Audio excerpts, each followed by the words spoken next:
I have very special guest, Professor Rudnicka, who organized this wonderful hair meeting.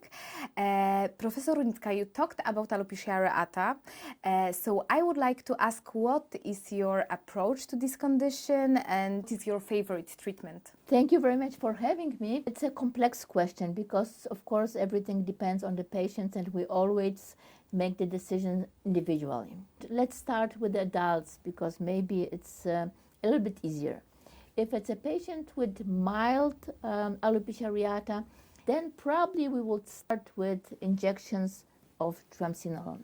There's now a rule that we should not inject patients who have SALT more than 20, mainly because of the discomfort for the patient. So if it's more than SALT 20, then usually we do not start with injections, we start with other treatments. There's now a discrepancy because our recommendation is to start systemic treatment with SALT more than 20, meaning when more than 20% of the scalp is with no hair.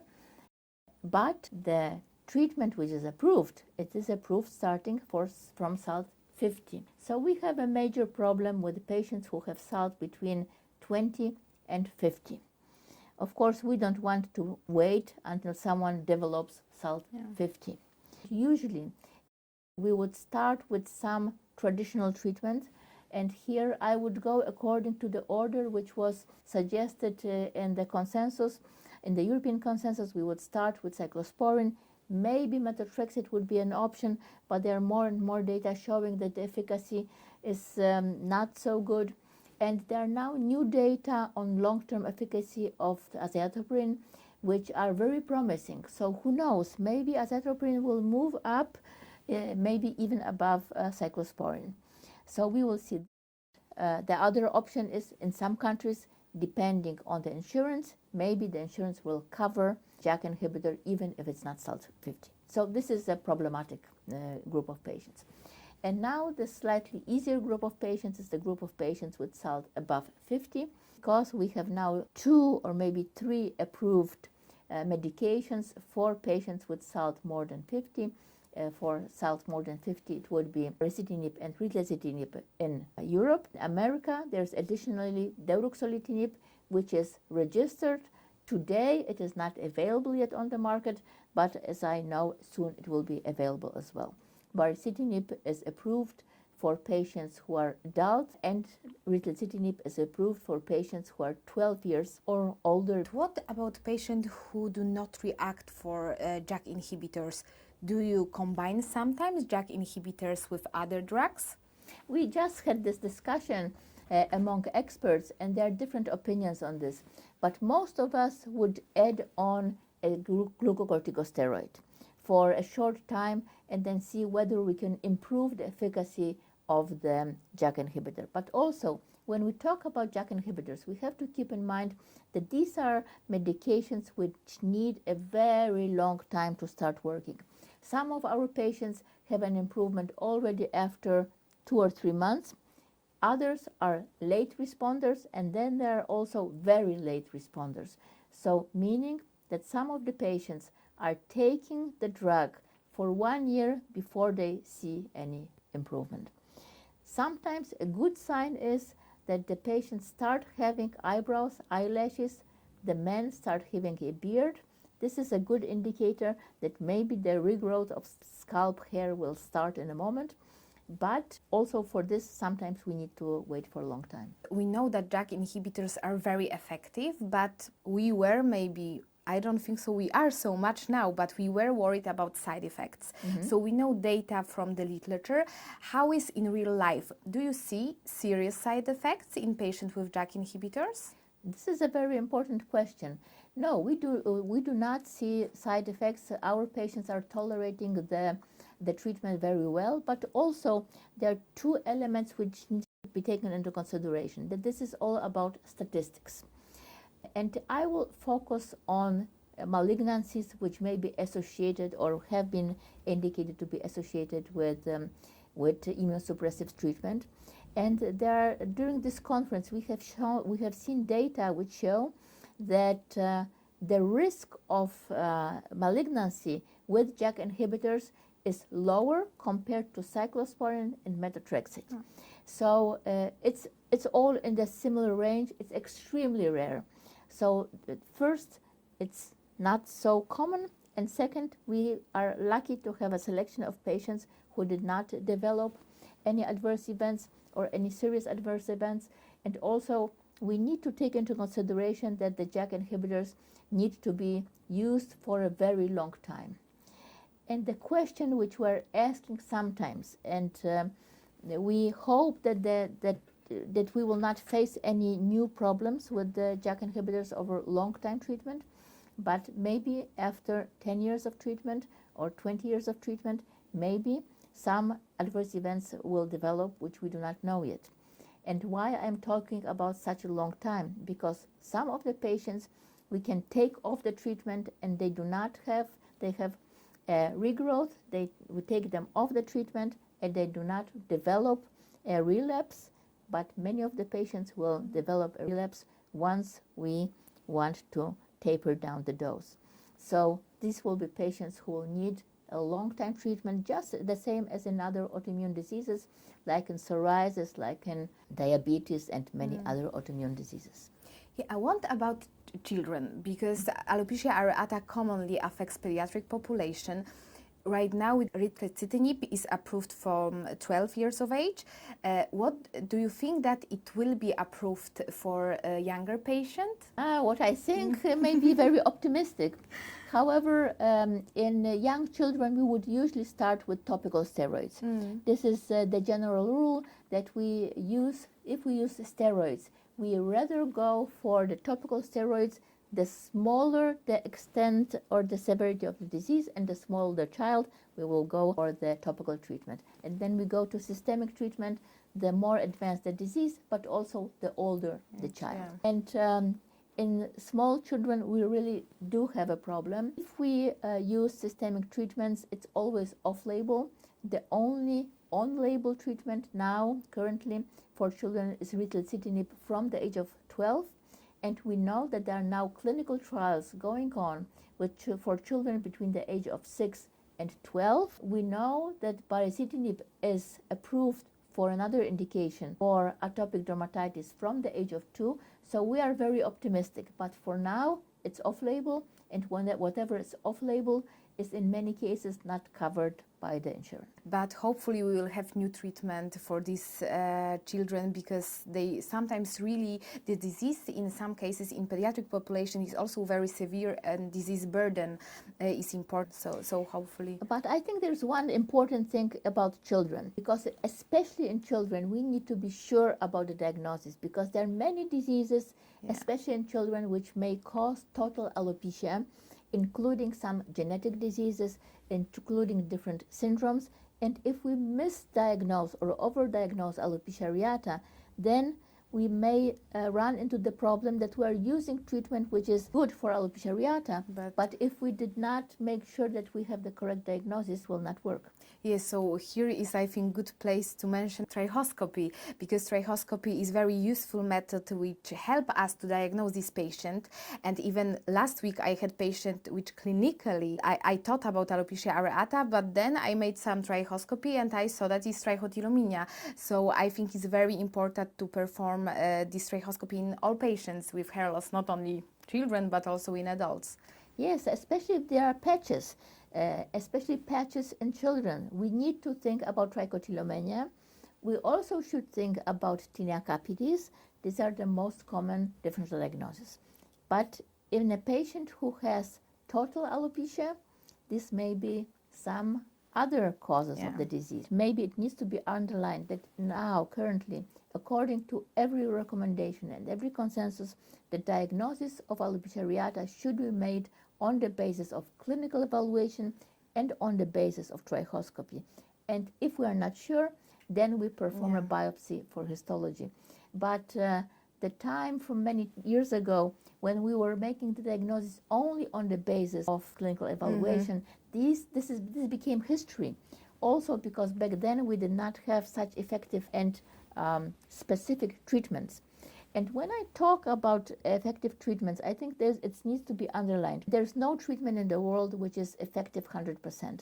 So it's never like this that 100% of our patients will have an effective treatment with either of the older or newer drugs. There will be patients who respond to therapy, there will be patients who partly respond to therapy, and there will be patients who do not respond to therapy at all. And for these patients, we will be looking for another option of therapy.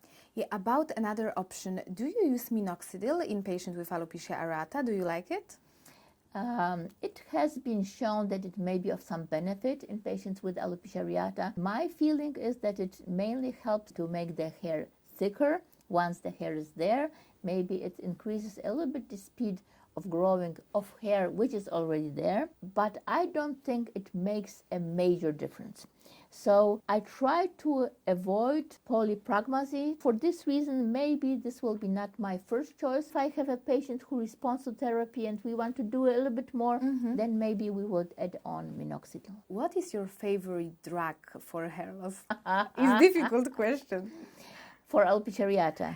Okay, we can start from alopecia areata. I think for now it's JAK inhibitors for two reasons. Because it's new, we are always fascinated by the new, and also because it's easy, you know. It's easy monitoring, easy taking. It's like 1 pill per day. Monitoring is really very simplified. So it's easier, for example, compared to cyclosporine, because with cyclosporine we need more strict monitoring more often. Usually with JAK inhibitors we perform lab tests every 3 months approximately, and with cyclosporine we perform tests every few weeks.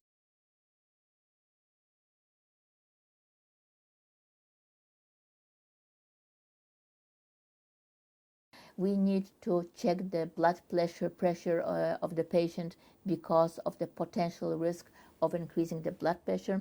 So just to underline, cyclosporine is a safe way of treatment. It needs to be monitored. And when we see something changing slightly, then we decrease the dose and we are on the safe side. Now we love JAK inhibitors for alopecia areata, but do you think that in the future maybe some new, better drug will come?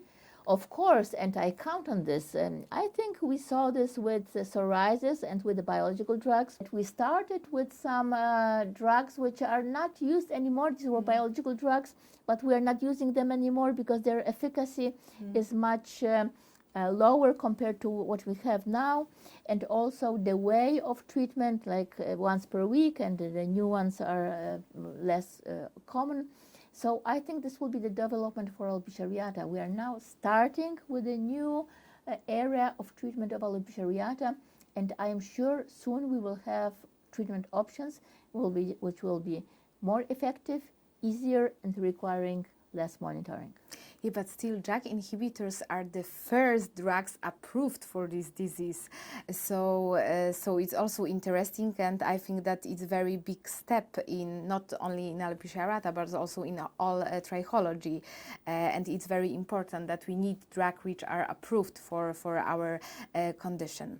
Yeah, let's really explain what means approved. Approved means that they were really checked in detail for efficacy and for safety in a large number of patients over a long time, and this had to be approved by an official agency. In Europe it's the EMA, in America it's FDA. So this makes us confident that we are on the safe side when treating the patient, not only based on the medical literature, but also on the basis of formal registration. So regarding the first treatment options which is approved, in some countries, some glucocorticosteroids have an indications for alopecia areata. But this is of course not of significance, because we try to go away from glucocorticosteroids because of their adverse events. We still use them in alopecia areata because they work fast, and especially if someone is losing the hair in a high speed, then we use glucocorticosteroids to fast halt the speed of hair losing. But then we need something for long-term treatment, because especially the JAK inhibitors, they need a long time to start showing efficacy, as mentioned just a moment ago. I think that the topic is very interesting and maybe we will continue later, but right now I would like to thank you very much for this Thank you interview. very much. So have a nice conference, and once again I would like to say thank you. Thank you very much also for your contribution in the whole trichology. Thank you very much, Professor. Thank you very much, and we are recording for you from the conference of the European Heritage Society in Warsaw, Poland, 2025.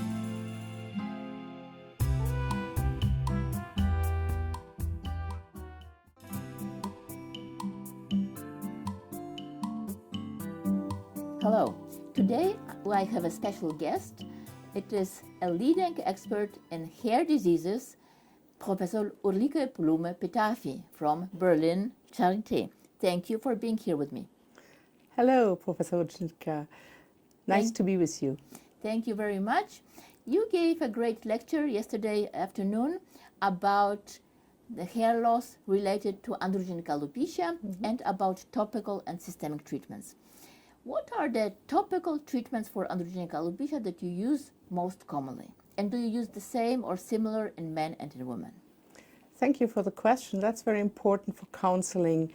I think in topical treatments for androgenetic alopecia, in men, we have two options. It's topical minoxidil solution or foam, be twice daily, and topical finasteride.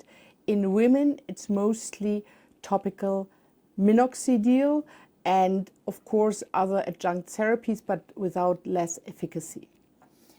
So let's concentrate for a moment on topical minoxidil.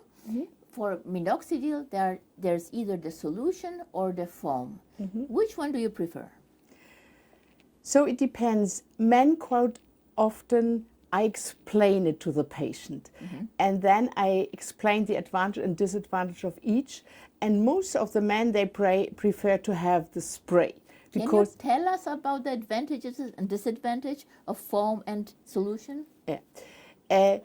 The spray is you have an applicator, they just put it below their hair and spray it. It's easy, it's quick, and that's what men prefer.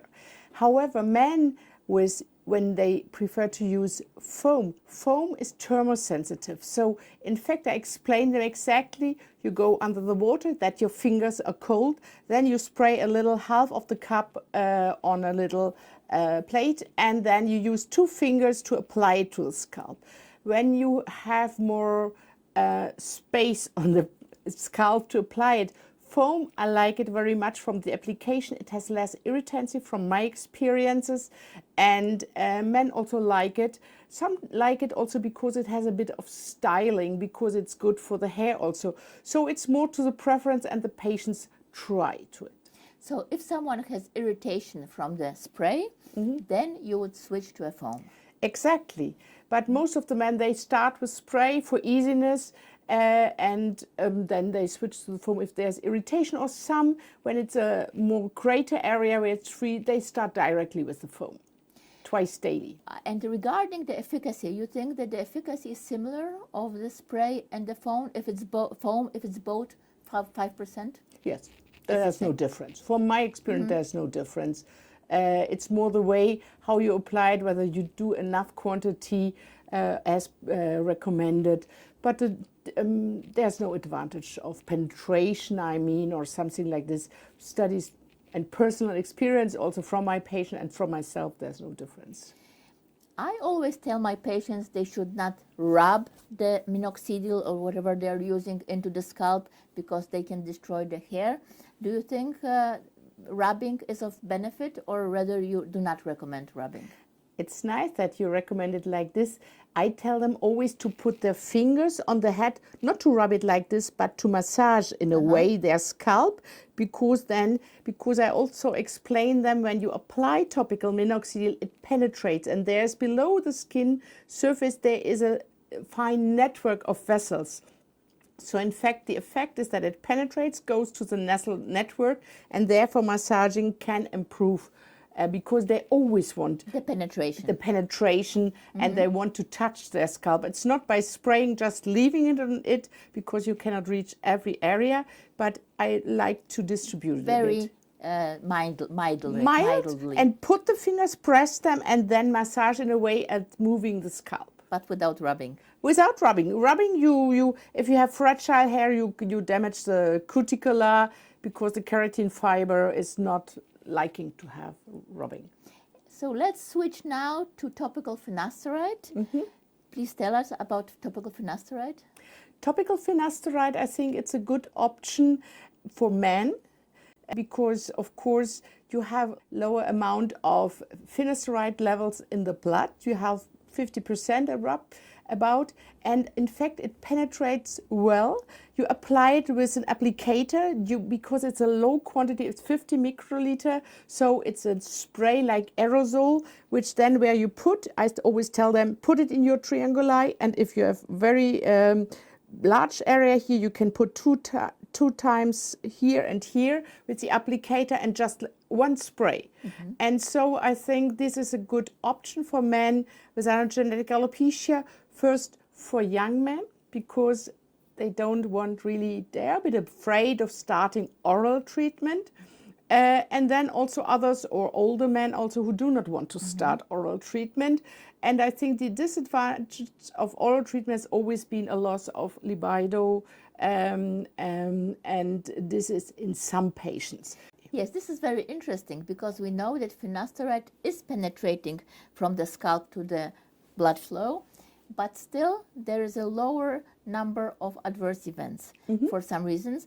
We all know that some of the adverse events of the oral finasteride, they may be like the nocebo effect. So I think that maybe there's a psychological background. Course.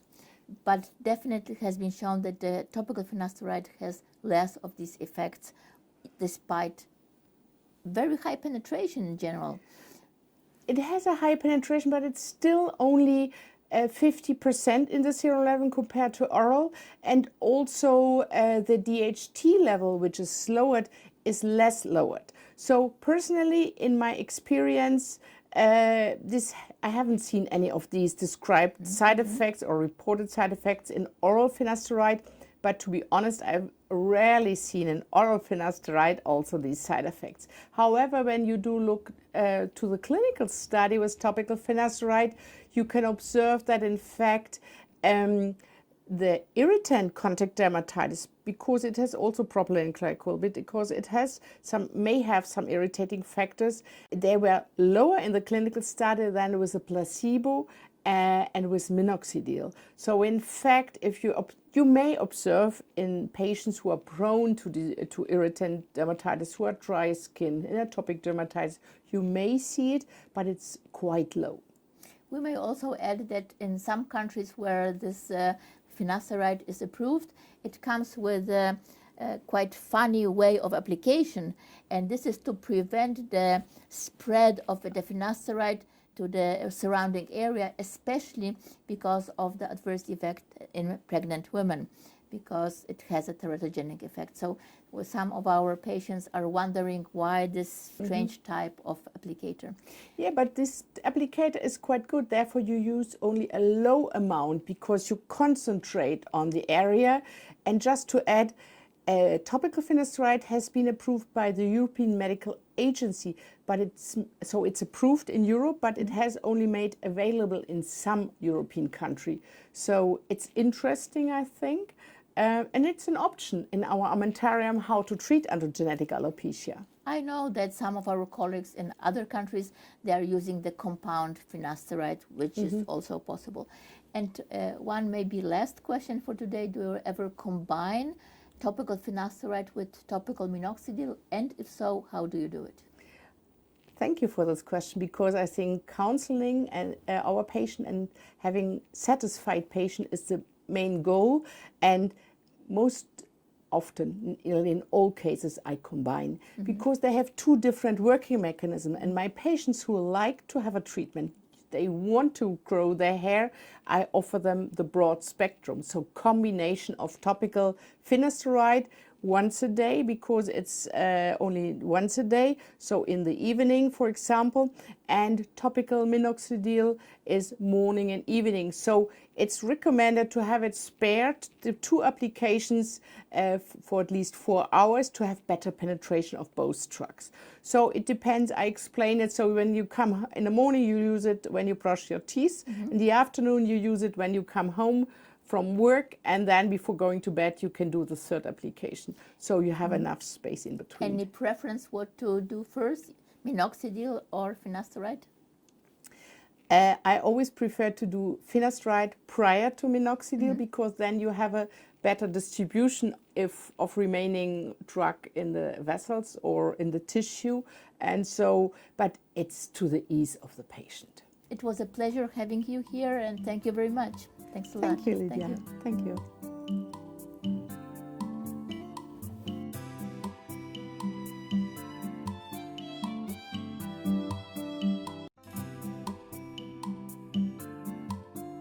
Hello, today I'm very happy to have Sergio Vano Galvan from Madrid with me.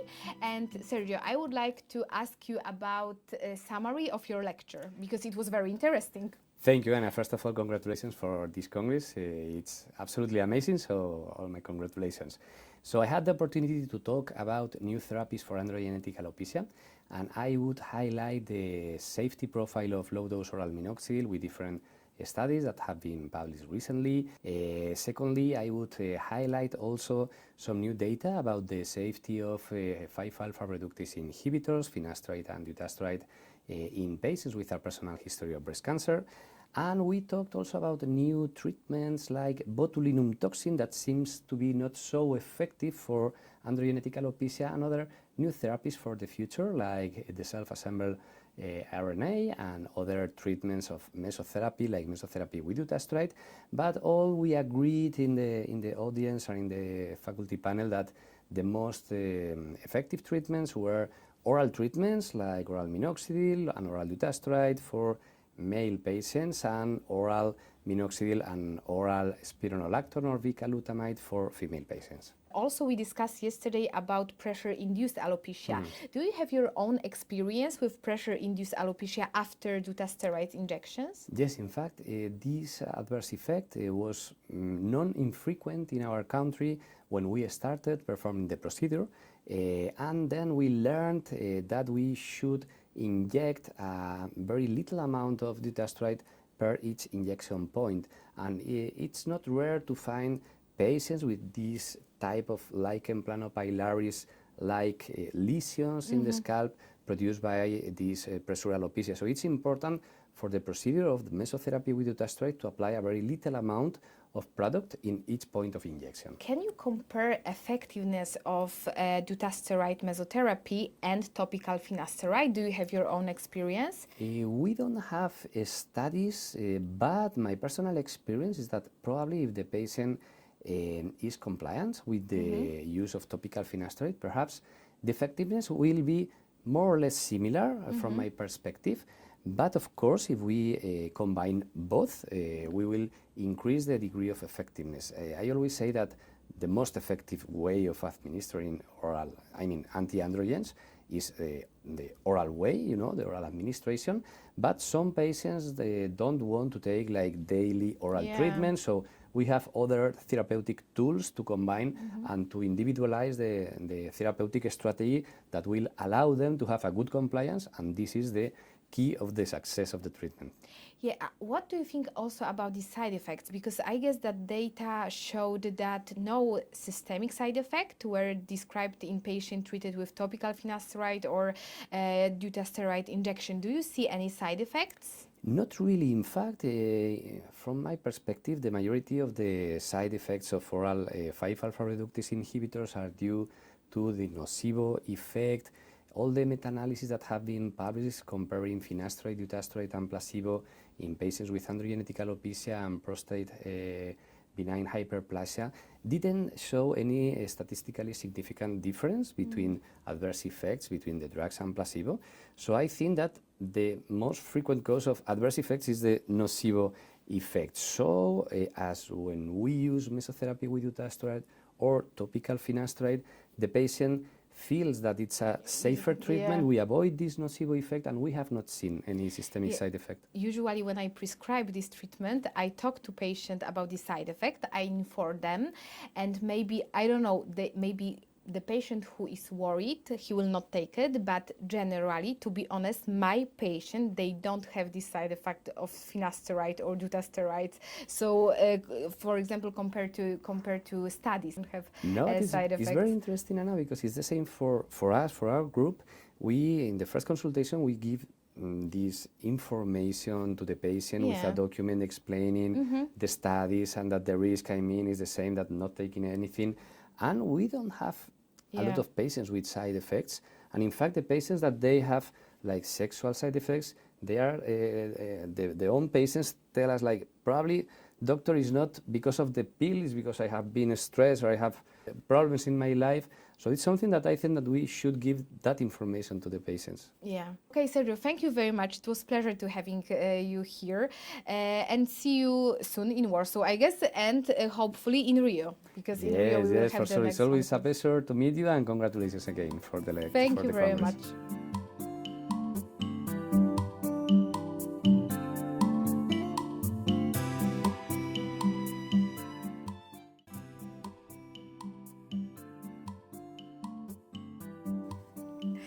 Hello, today I have very special guest, Professor Nino Lortkipanidze from Georgia. Professor during this conference talk about scalp psoriasis. Can you give a short summary, take-home messages from your lecture? Thank you for the invitation. It's a great honor for me. I talked about scalp psoriasis. We know that psoriasis is a chronic inflammatory disorder, and according to the data of National Psoriasis Foundation, nearly 2 to 3% of total population is affected by psoriasis, and scalp is the most commonly affected area in psoriasis. So up to 80% of those affected by psoriasis will have involvement of scalp. But not always psoriasis on scalp is demonstrated like big plaques covered with white silvery scales, yes? Because sometimes there can be only scaling, and making diagnosis in such cases is not easy because it really resembles sometimes seborrheic dermatitis a lot. And for today, I think trichoscopy is really best method for making differential diagnosis, as already key trichoscopy features are identified by Professor Lidia Rudnicka and Polish dermatologist group, and we know that this is diffuse scaling, simple and twisted red dots and globules and glomerular vessels.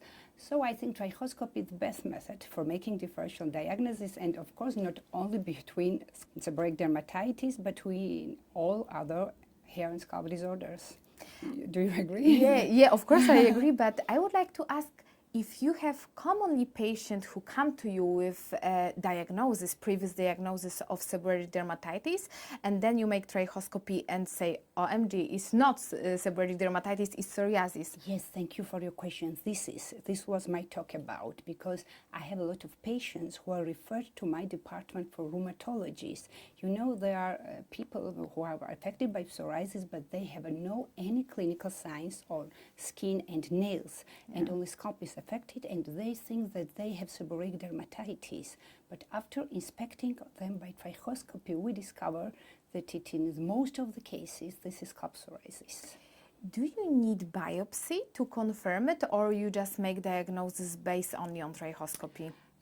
Honestly, at the beginning, I was making diagnosis, biopsy to confirm my diagnosis. But now it is more rare and rare, because now trichoscopy features are enough, because it was always confirmed. My diagnosis was always confirmed by biopsy. And do you see commonly Auschwitz sign on the scalp? Yes, of course. Well, yes, of course. We are making Auschwitz sign by ourselves. Perfect. A little bit taking scales. And when we finally make correct diagnosis, what is your favorite drug? Maybe we can start with systemic drugs. What is your favorite systemic drug for scalp psoriasis? It depends if it's very severe, because usually I don't need systemic drugs, but if it's very severe, of course, methotrexate is for me, for systemic drugs, best. If we're not talking about topical treatment of systemic. And later, if it's severe case of psoriasis, secukinumab is my your Yes, favorite. favorite. But you said that usually topical treatment is enough. So what do Yes. you use in these patients? Some special shampoos. Yes, we know there are a lot of shampoos for psoriasis or some topical corticosteroids. If it's not so severe. Yes, sometimes we talked, they are not big plaques, yes? Yeah. If it's enough, but if it's big plaques and it's a severe form, of course, we need systemic treatment. I think that is very important what you said, that sometimes psoriasis is not this severe plaque. It's Yes. just very mild, Mild scaling, scaling, but yes. still these recurrences. That's why with the naked eyes it's impossible to make this diagnosis. Even sometimes you move the hair but you can see nothing, it's just scaling. But And you mentioned also about rheumatologists. Yes. In your experience, do you see this association between scalp psoriasis and psoriatic arthritis? Yes, you know, there are a lot of controversial studies if scalp psoriasis is predictor of psoriatic arthritis or not. So there is a lot of studies, and I think furthermore studies are needed. But yes, I always say that our role is very important for rheumatologists because, you know, there is not special diagnostic criteria for rheumatologists. When they exclude all other diagnoses and they suspect that patient has psoriasis and there's nothing on nails, nothing on skin, and they're asking patients, have you any problems on scalp? Yes, I have a seborrheic dermatitis. And so this mild scalp psoriasis is enough for rheumatologists to make this important diagnosis like psoriatic arthritis, yes, when all other diagnoses are excluded. Yeah. And then this patient can be treated properly Yes, of because course. of us. Very often I had cases when when rheumatologists change their diagnosis, and after the treatment, patient feels well or how it. Yes, so yes, this collaboration is yes, very yeah, important. Yes. Thank you very much, Nino. Thank It you was very very nice, interesting topic and very important Yes, topic, thank not you. only for dermatologists but also for rheumatologists. Yes, So I thank think you so. very much. Thank you very much. Thank for you. invitation.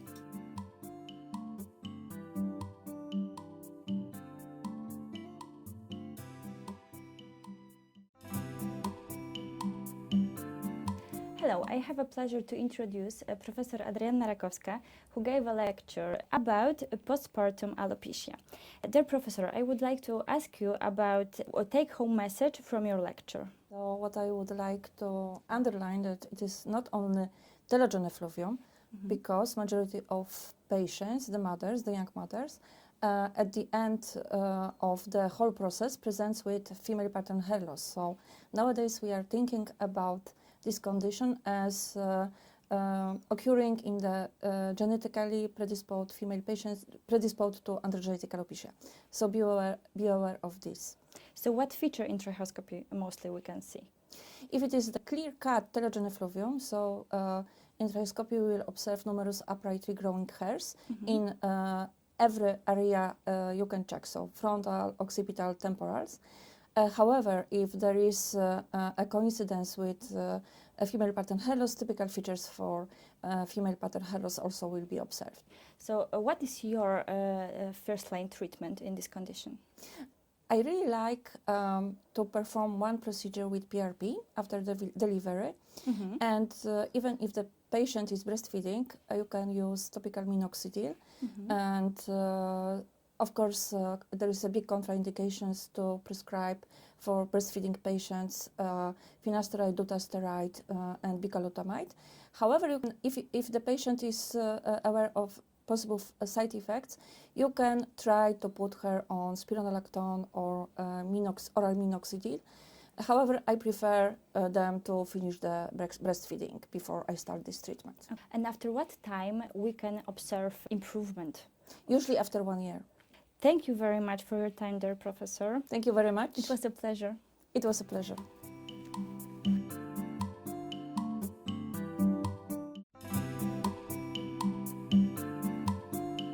Hello, my guest today is Maria Hordinsky, a leading expert in hair loss, the former president of the American Society of Hair Research, author of multiple publications, revolutionary in the world of hair loss. And today we will be talking about the association of the nervous system with hair loss. What is most important there? I think the most challenging is for us as clinicians to see patients in clinic who complain of scalp pain or burning. They're very distressed, and then we look at their scalp and the scalp health is good, or there may be a little bit of seborrheic dermatitis, which we treat. And those patients were very challenged. They still are very challenging for all of us. So many years ago, we wanted to ask the question of whether or not there was something wrong with the nerves in those particular patients, not in their brain, but in the skin. And so we began to work with our colleagues in neurology. We learned then that neurologists were using the skin and using skin biopsies to diagnose neuropathy. So they had mapped out the entire integument except for the scalp.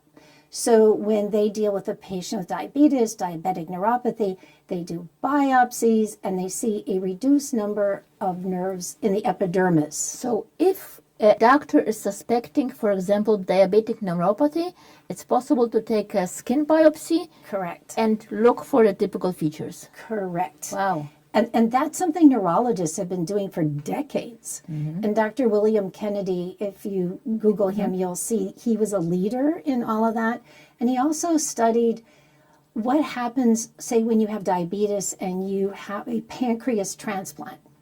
So they looked at the nerves in the skin pre-transplant and post-transplant. So the nerves come back and the patient's neuropathy also gets better after transplantation. But that's the laboratory we entered with our question of what are we to do with these patients who have burning skin, burning scalp, painful scalp, and yet we don't see anything. And you call it scalp dysesthesia. We called it scalp dysesthesia, but as we heard here at this meeting, the terminology can be confusing because different people use different words. I was going to ask you because I would understand scalp dysesthesia as a patch which is extremely itchy, but not the itch of the whole scalp. Is this the same? It's a little different. And I think in the lecture that just finished, the word allodynia was used, trichodynia was used, many terms were used. I think we picked the word scalp dysesthesia because it was so broad. And then we could take a look and see what are some potential causes. So we know that if someone has an injury to their cervical spine, for example, then if the nerves are injured, then the person can experience pain in the scalp. So I think we lean more towards pain. So your understanding would be more that scalp dysesthesia is like an umbrella term for everything what we feel on the scalp abnormally. That is how we are looking at things right now. So then when we began to look at these patients, the neurologist asked us, well, what do you know about normal scalp and innervation? And we said, not very much. So we collected normal scalp biopsies, which we need to collect many more because like everything else in medicine, things might change with age, with gender, with race. But we were able to collect at least 17 normal scalp biopsies. So that became okay for our neurologist to say that's normal. And then we began to study these patients. We started first with dermatomyositis patients. Now their plain symptom is itch. So they're not explaining too much, they're not describing pain, but they describe their scalp as so itchy. And we have difficulty in clinic controlling the itch of dermatomyositis. So we started there, and we biopsied one patient and compared to these normal control subjects. And also we knew what neurology knew from the neck down. And there was a major difference. So the epidermal nerves were almost non-existent. And those that were present were bunched together and they were not sprouting normally. And so from a neurologist standpoint, that was a neuropathy. And that was great. So now what do we do with that? So there we began then to think about using something like topical gabapentin. But again, that's one case report published like in 2017 or 2018. So then one of the fellows from University of Sao Paulo came to join us, and this became his PhD thesis with Dr. Ramidi to look at many more patients. And the same finding was found, that there is this peripheral neuropathy in these patients. So we treat many of our patients with itch of the scalp who have dermatomyositis with topical gabapentin. It helps some. It doesn't completely alleviate the discomfort those patients experience, but it does help. You're also an expert in lichen planopilaris. And I have the feeling that there is an association with the nervous system. Did you perform studies on this? We looked at patients with lichen planopilaris and frontal fibrosing alopecia. So clinically, we picked dermatomyositis to study, but then we created this study with topical gabapentin, and we obtained scalp biopsies before treating with 6% topical gabapentin and after 12 weeks of treatment with topical gabapentin, and we did biopsies again. And those biopsies were analyzed with a technique. All of these, to study nerves is complicated. It's not straightforward. So in the normal dermatopathology laboratory, the sections might be, 10 microns, perhaps? Very small. I think there's one thing I would like to underline, because we as dermatologists, when we imagine a hair follicle, we imagine a hair follicle with a dense network of blood vessels around the hair follicle. But there is also a dense network of nerves. And that's so important here, because when you talk about lichen planopilaris or frontal fibrosing alopecia, those nerves go around the hair follicle. There's a nerve that enters into the dermal papilla, and in the bulge region, there is an area of circular nerves that is intense. And then sometimes there are specific nerves that are in a palisade distribution, and that's where the inflammation is occurring in lichen planopilaris and frontal fibrosing alopecia. So some of these patients have a scalp that feels like on fire, a burning sensation. So there again, we went back with those biopsies and treated these patients with topical gabapentin. And it became very clear that there too, these patients have a decrease in the number of nerves across the basement membrane. And by the way, that's how neurologists figure out that there's a neuropathy. They don't just look at the slide and say, oh, there's a fewer number of nerves. They actually have quantitated insert in a specific area how many nerves cross the basement membrane. So they know what that is. So in dermatomyositis, one sees almost an absence of these nerves. But in something like lichen planopilaris or frontal fibrosing alopecia, there's actually a decreased number compared to the normal scalp biopsies. So there is something that's affecting the nerves. And then with the topical gabapentin, what we saw is that nerve number improved. So it's like, okay, well, why does this even happen? And in one patient, the hair actually improved as well. But it was a great question yesterday at the conference when someone asked, well, perhaps the topical gabapentin improved their itch sensation, and maybe they stopped scratching, and that could be very true. So then the technology changes. So to study nerves, you have to study thick sections. And the way you study nerves in a very particular manner is to do laser scanning confocal microscopy. So you have a skin biopsy, and then the laser cuts it, and then you put the pieces together. It takes a lot of time, a number of antibodies, and the expertise in reading everything. But that's what neurology does. So this is unlike reflectance confocal microscopy, where we look in vivo at the patient. Correct. This is, here we look at sections of biopsies. Correct. Because with reflectance confocal microscopy, or even with standard hematologic and ESN staining of samples, you can't see these nerves very well. Rarely will you see nerves, unless there's some neuronal problem there. But that's why you have to go to these more complicated techniques. But the fun part of all of this is that the technology is moving very fast.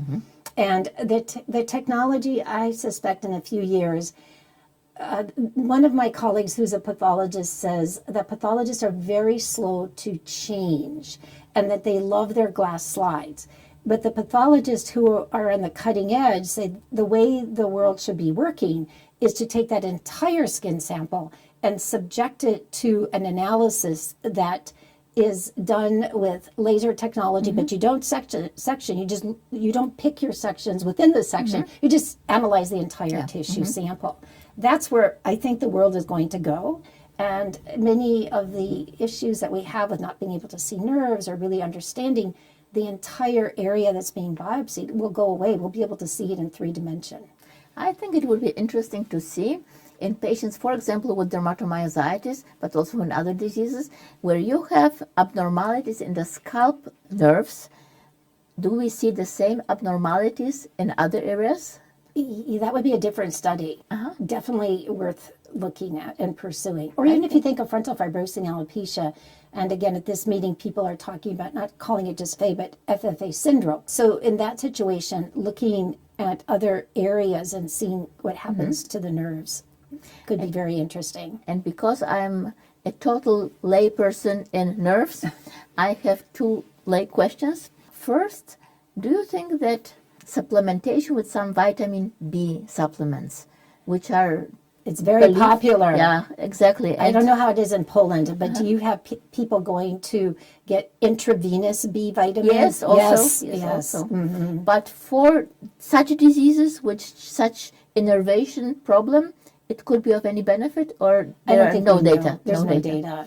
And now an even more simple question, but maybe too simple. Never too simple. We always associate the nervous system with stress. Is there an association with the stress and the abnormalities which you see in some scalp diseases? Because we have the feeling or the experience that some hair loss, such as, for example, in LPP, but also in connective tissue diseases, or the connective tissue diseases, they may start with a stressful situation. But I understand these are two totally different areas. True. And here, just an hour or two ago, there was an excellent presentation on stress and the hair follicle, and experiments that were done in a very good manner. But I think this question at the human level is still very, very hard to diagnose or to figure out. We don't know really a lot about stress itself. So this is a problem. So with gabapentin, in some diseases, we can reduce the itch, but probably we can also improve the disease. That's a possibility. So it's not just the itch, it could be pain. Comes back to the original, the start of the discussion, scalp dysesthesia as an umbrella name, so that one can think about using topical gabapentin if the patient has a burning sensation, or if they pain in that region, or they have itch, or they have everything. So that's where it actually can work. But this is only part of the puzzle. So the puzzle right now says nerve structure is different, but nerves have functions, and this comes back to the question of stress. We haven't done enough. No one, I don't know, has done any studies of stressing humans and looking at the nerves in their scalp. I don't think that's been done yet. It'll come, but it hasn't been done yet. So so then we have to think about, well, do those nerves function properly? You asked me to talk about, what does a dermatologist need to know about nerves? So the peripheral nervous system, you have A beta, A delta, and C fibers out here. So when you prick yourself on a pin, you have this signal to your brain.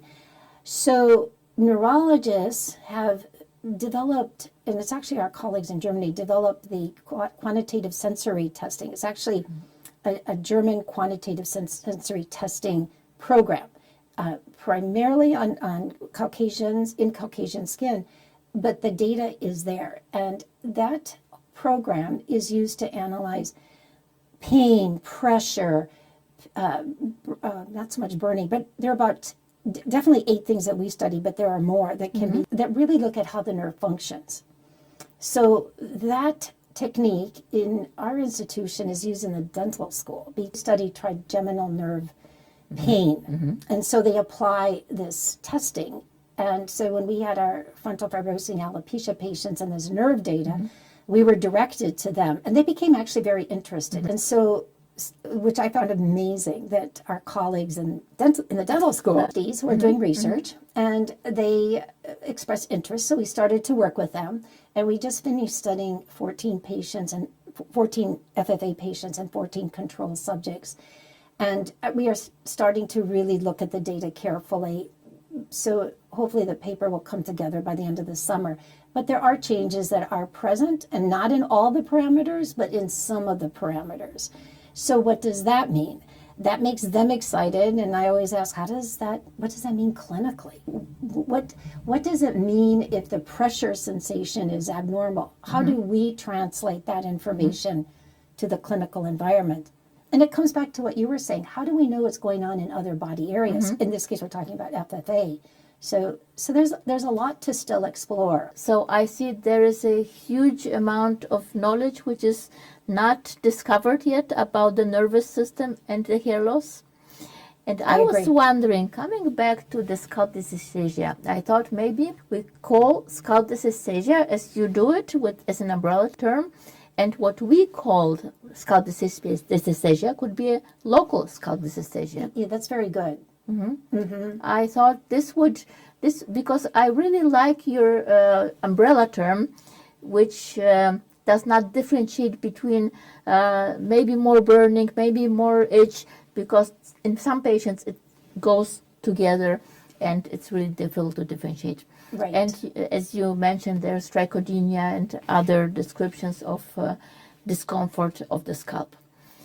Well, with this, I would like to thank you very much. Thank you. Thank you for being here, and thank you for coming, and thank you for the discussion. It was Thank you. great. Thank you so much. Thank you very much. Thanks a lot.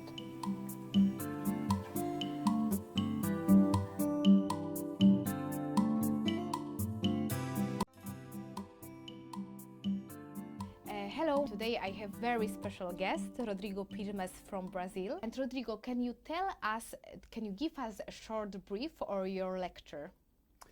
Okay, well, thank you for having me here in Poland, Anna. Thank you, Professor Rudnicka. In this conference, I talk about a topic that really interests me nowadays, which is transgender health and hair loss in transgender patients. And I mean, why did I become interested in this topic? So in the hospital, our hair clinic, it grew a lot, and we have to move buildings, okay? So when we moved to another building, we became next door neighbors to the gender diversity clinic. Oh. And I mean, they were next door neighbors, so we started to talk and then to exchange, patients, and I started to learn a lot from them. And I'm not sure how it is in Poland right now, but during my medical school in Brazil, I don't recall having any lecture on transgender patients. So there's a big gap on medical education. I hope they're fixing that nowadays, but in my time, I had no lectures about it. It was very exciting to learn something new and to be able, to help these people. There are many unmet healthcare, unmet needs in healthcare of transgender patients right now. In Brazil, for example, the life expectancy of transgender patients is very low, is 35 years of age. So that's very impressive, and that's mainly because of violence, but also because of socio-economical problems, because these patients, many times, they are not able to find jobs, and this way they don't earn money, and it's hard for them to take care of their health, and it's a multifactorial problem. But anyway, I only see hair patients, and it is very interesting to see hair problems in transgender patients. So for example, in transgender female patients, so patients that were biologically born as men, but they are in fact women. They identify themselves as women, okay? And the thing is that it is very common for male patients that were born as male to become bald. And when they want to transition to the female gender and they have baldness, and baldness is a very masculine trait, that's a cause of gender dysphoria, of gender, of suffering in these patients, because they feel like a woman, but they look in the mirror and they see the baldness, okay? The good news is that when they start taking the female hormones, so the gender-affirming hormonal therapy, the female hormones, there are studies showing that they kind of stop the progression of AGA in these patients, so that's very positive. And we also had a quite recently published paper by Rodney Sinclair looking at scalp parameters with trichoscopy, and he actually noticed some improvement of the parameters after these patients started with the female hormone therapy. So the female hormones by themselves already help patients. Do you use additional drugs? Yes, so on top of that, if the patient still has AGA, we can do anti-androgens. Many times anti-androgens are already part of the gender-affirming hormonal therapy, but if they are not taking, you can add anti-androgens. Of course, you can also add oral minoxidil to these patients, okay? Keep in mind that they are transitioning to the female gender, so they don't want lots of hair, So we start with very low doses, and if the patients, they do laser hair removal, and then we can escalate, we can go up with the doses. In this case, what is the typical dose of oral minoxidil which you use? I like to start with 0.5. Okay, and if the patients, they have laser hair removal, you can go to 1.5, and then you see it depends on every patient. Okay, and of course, there's also the part of surgery. So they can do hair transplantation or scalp advancement to make the hairline more feminine. So that's also a big part of the therapy.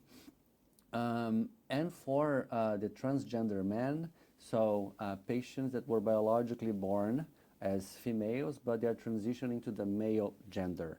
So they have to take testosterone, okay? And we know what happens when patients take testosterone. They start to develop AGA.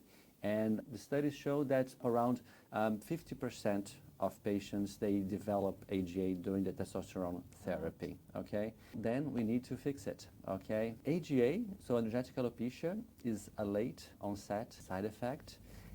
So there is some recommendations that we should wait around 1 to 2 years to start finasteride in these patients. And that's because there is some fear, let's put that way, that if we start finasteride too soon, it may hamper development of the beard. Like in adolescence, we don't start too early, okay? So you can wait 1 to 2 years after they start testosterone to start with finasteride. So finasteride 1 milligram. Can you use topical finasteride in this case earlier, maybe? You know, that's a good question.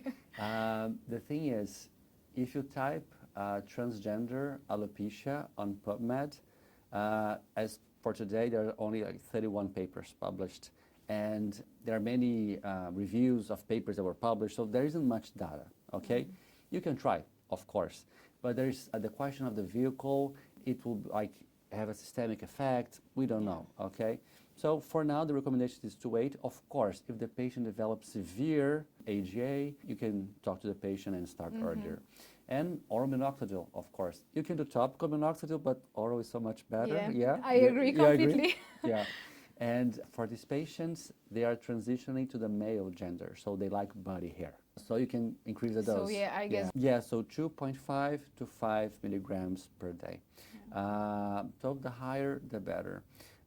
Something that is very important, you have to keep in mind that transgender male patients, even though they're using testosterone, they still have the uterus and the ovaries, and testosterone is not considered as a contraceptive. They will stop with the menses, but they still can get pregnant. So you have to discuss with them if there is a need of contraception depending on the type of relation that they have. Okay, so you have to openly discuss that, because if there's a chance they can get pregnant, you should start a contraceptive method. I would like to thank you very much for this interesting brief. I hope that see you in Warsaw in next Congress, Hair Congress, and see you in Rio. We are going to have the World Congress of Trichoscopy. Of course, we're discussing trichoscopy, but everything related to hair. So from diagnosis to treatment. So hope to see you all and you in Rio. I will be there. Okay, so thank you very much. Thank you. Thank you.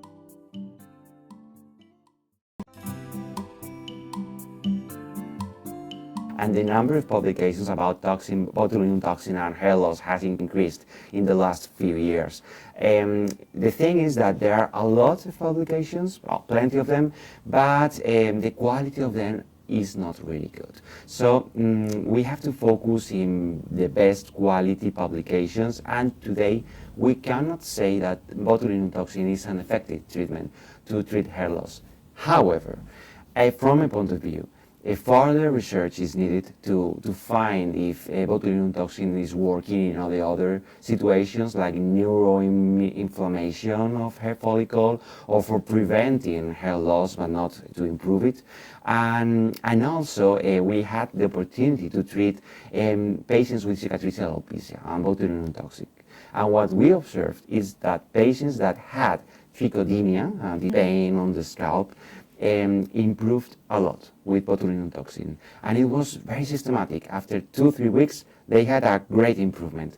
So, of course, it is not a first-line therapy, but considering that we don't have so many options to treat phycodynia, it can be a very interesting option to treat. And how often do you need to make this injection for trichotillomania? Well, we have experience on 21 patients, so it's not a huge number, right? But in most cases, we treated just once, and they didn't require new injections, but some of them required new injections after 4 months or 6 months. But the majority of them are fine after 2 years of treatment. And data are maybe different, but tell me your opinion. Do you like to use botulinum toxin in androgenetic alopecia? Do you think it's effective from your perspective? I don't really think so. It doesn't improve the hair density, for sure. But I have to say that we also had the opportunity to prove it. And we found along the path that some patients got a significant improvement in seborrhea. And also in sweating, in hyperhidrosis, right? So you are not treating hair, but you are improving the hair. You are making those patients to have better hair because it is less greasy, the sweat is not so concerning. So of course you cannot tell patients that it's a treatment for androgenetic alopecia, but it's a treatment to improve cosmetics. Thank you very much, David. My big pleasure to have you here and hopefully see you in the next Hair Congress. Thank you very much, Anna. Thank you.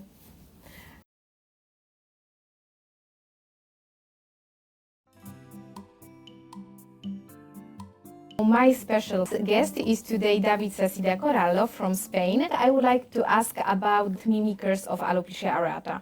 Well, you know that alopecia areata can be confused with some conditions of the scalp, and there are a lot of conditions that show black dots, broken hairs, almost also exclamation mark hair. So it is very common to misdiagnose alopecia areata. So trichoscopy plays a very significant role to rule out other conditions.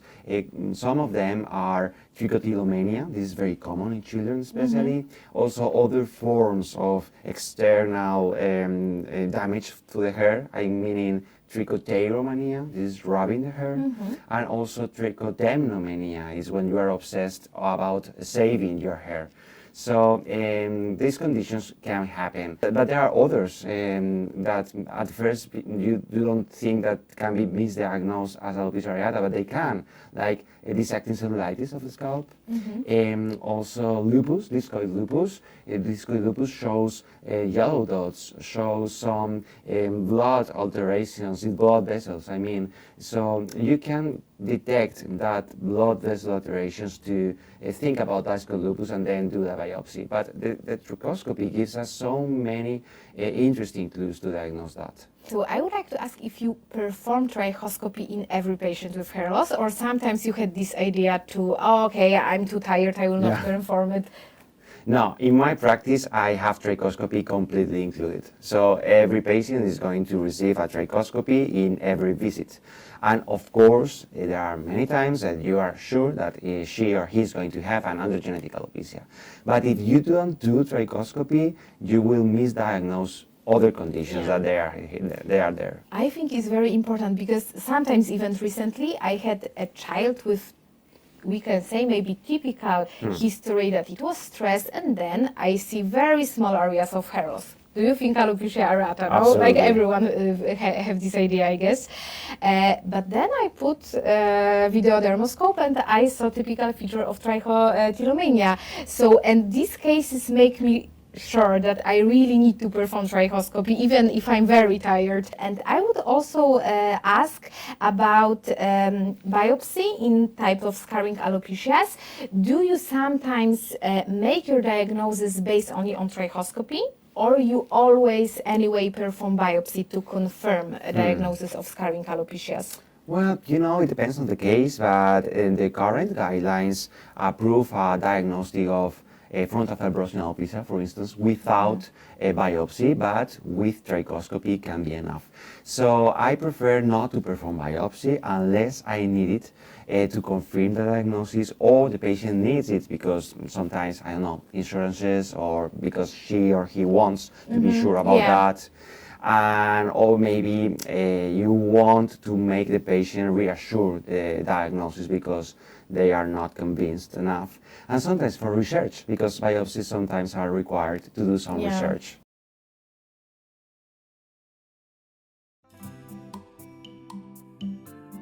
Today I have very special guest from Brazil, Daniel Melo. Daniel, can you please give us a short summary of your lecture?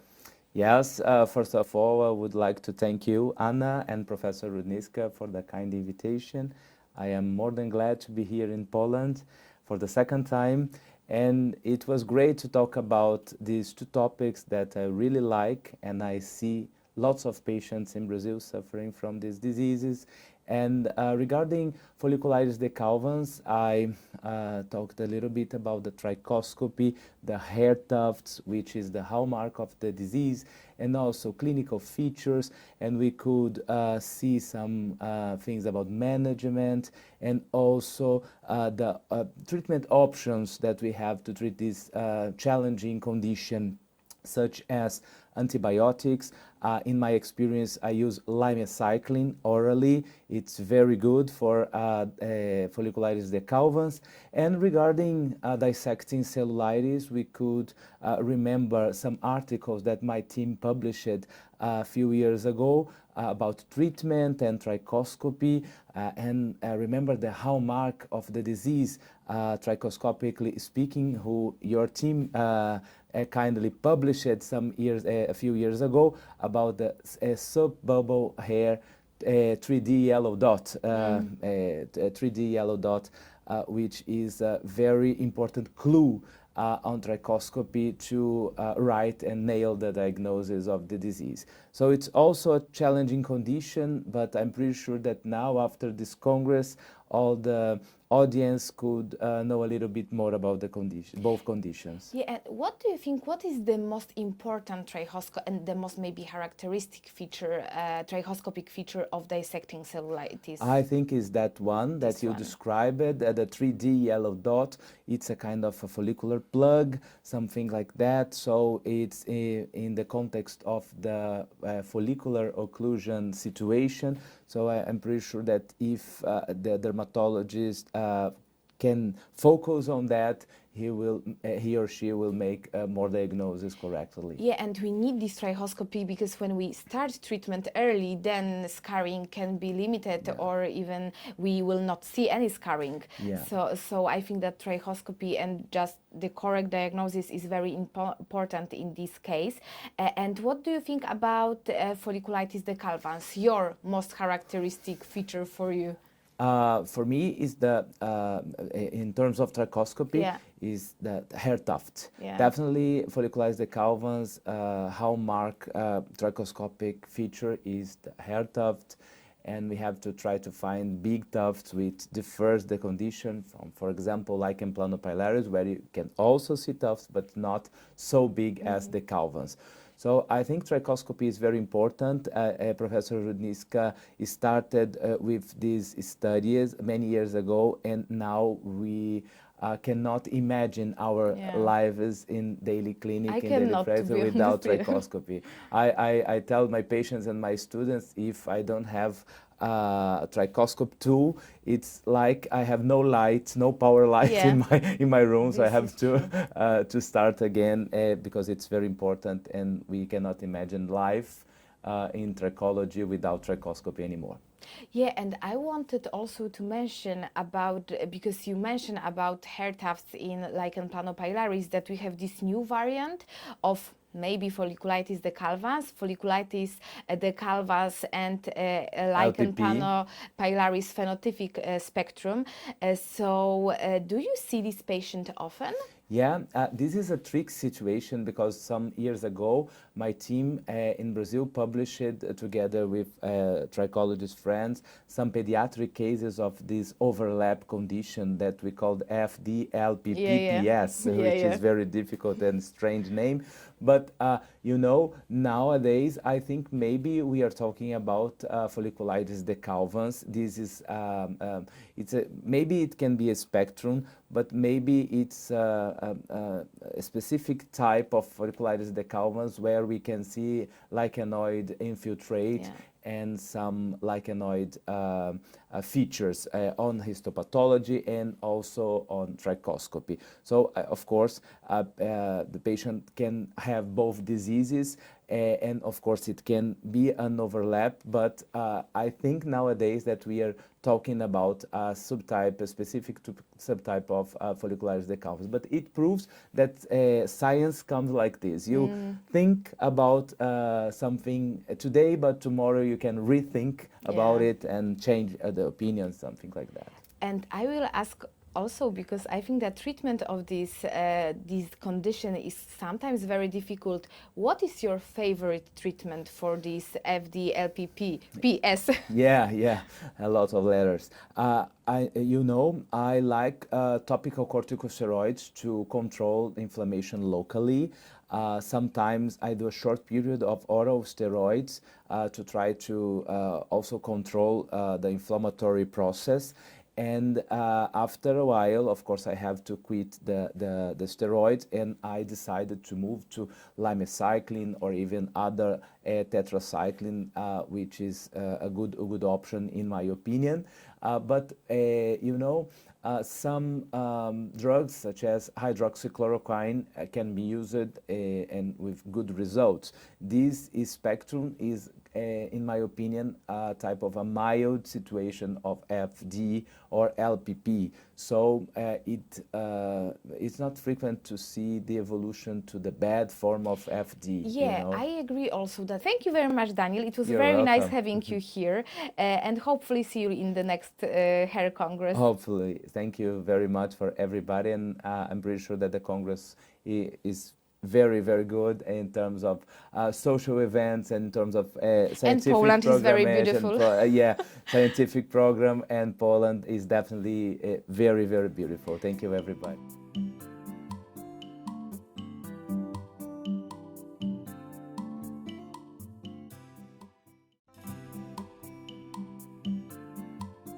Hello, today my guest is Asmahane Souissi from Tunisia, and Asmahane talk about scalp pediculosis. So I would like to ask you about some key points of your lecture. Hello, Anna. Thank you, and thanks to Professor Rudnicka for the kind invitation. I talked about scalp pediculosis. As you know, it's scalp infestation by pediculous cavities, and it's the most common parasitic infection in children, but it may be seen also in adults. So the first part of my presentation was about the role of trichoscopy in the diagnosis of scalp pediculosis by showing the head loss and also the needs.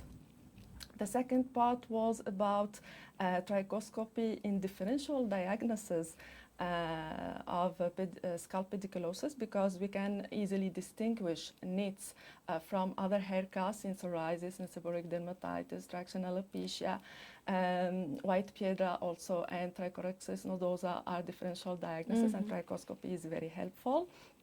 And then I talked about the management, about neurotoxic agents like permethrin and also occlusive agents like dimethicone.